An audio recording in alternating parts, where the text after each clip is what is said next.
এনসিপির জুলাই পদযাত্রার সমাবেশে ককটেল হামলার ঘটনায় তীব্র নিন্দা ও প্রতিবাদ জানিয়েছে বাংলাদেশ জামায়াতে ইসলামী।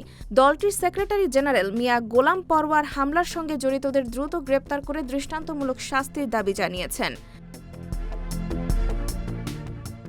মঙ্গলবার দেওয়া এক বিবৃতিতে তিনি বলেন, রাজনৈতিক দলের শান্তিপূর্ণ কর্মসূচিতে এ ধরনের হামলা দেশের আইনশৃঙ্খলা পরিস্থিতির অবনতির ইঙ্গিত দেয়।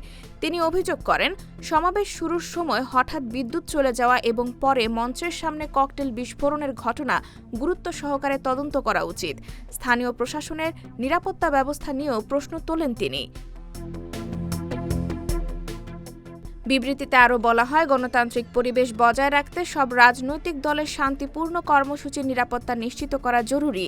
হামলার নিরপেক্ষ তদন্ত, বিদ্যুৎ বিভ্রাটের কারণ উদ্ঘাটন এবং ঘটনার নেপথ্যে জড়িতদের দ্রুত শনাক্ত করে আইনের আওতায় আনার আহ্বান জানানো হয়েছে। উল্লেখ্য, সোমবার রাতে সাভারে এনসিপির জুলাই পদযাত্রার সমাবেশে ককটেল হামলায় 4 জন আহত হন। ঘটনাটি নিয়ে রাজনৈতিক অঙ্গনে ব্যাপক আলোচনা চলছে। M1 TV News Desk।